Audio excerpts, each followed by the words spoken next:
Nas, can you talk about the team's focus in this one coming into this game? The start seemed a little bit sluggish, but then you guys were able to figure it out in a second. What was the focus in this one for you guys? I think we just we started, like you said, we started a little bit slow. I mean, we hadn't been home in a little while. It felt a little weird at first, I guess. But you know, we kind of continue to play the game the right way, kind of ramp it up, and start playing the right way and things of that nature. What did you guys like about the energy that you were able to bring into the defensive end of the game in the second half? I think we kind of just kind of locked in and became ourselves. I think that's something that we can do throughout the whole game. But you know, at an 82 game plus season, it's kind of, you have moments like that to where you know you kind of got to find yourself and lock in. So I think that's just really what it was, just locking in. It was fun to see you find your stroke on that three-point shot. How did that feel for you tonight? I mean, it felt good. I mean, that's something that, you know, I work on daily. You know, it's something that you want to make sure it goes in, along with my finishing around the rim, things of that nature, which I need to be better at. So.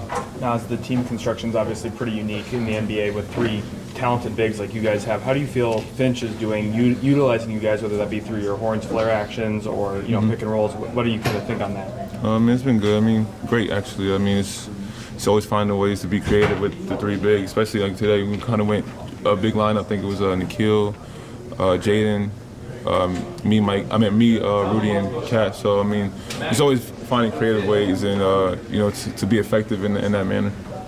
Like defensively, your game plans are like change from game to game more than a lot of teams do. What is that like with kind of the adjustments and the different looks you guys throw at teams?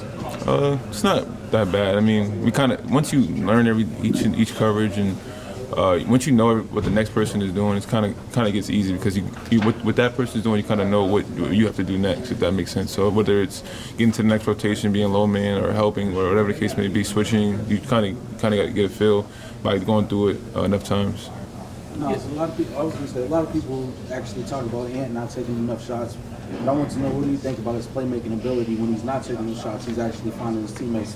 What have you seen him grow in that aspect? It's been amazing. I told him the OKC game, I think he was becoming an all-around NBA player when he was just making the right reads and things of that nature. He's an impactful player. He's a great player, so he's gonna get double almost every night. So when he makes those reads, I mean, he's special, and he's opens up the floor more for him. So I mean, he's been great with those reads. You're second on this team in length of tenure roster-wise. You've seen this team go through stretches where it blows games late and everything, and it became kind of a theme different times.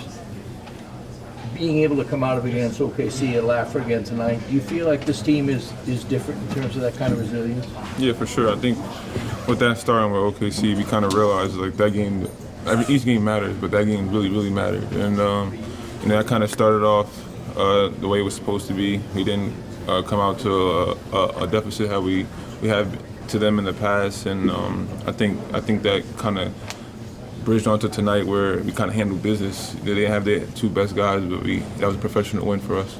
Nas, when, like Travis mentioned, with Edwards making the right play and making the right pass, is that contagious for the rest of the team when your top players are making those types of reads? 100%, because now the defense has to rotate. You might be able to drive and kick, or the next guy might be open. It just kind of becomes a domino effect. Now you guys are 20 games over 500 now. What has been the key, in your opinion, to maintaining the success that you guys have had this season? Just, you know, the defensive standard for one. I think when we show that's our identity, I think that I think we could be unbeaten. A lot of times, I think you know, with the maturity that I talked about as well throughout the season, I think that's kind of another reason why we're in the situation we're in now. We're just playing smart basketball, you know, being hungry, wanting it, and just like we're just like, I would say, like it's just, I think we're finding ourselves within the season, and I think that's going to help us big time in the playoffs. Thanks, Nas. Thank you so much. Yeah, thank you, Nas.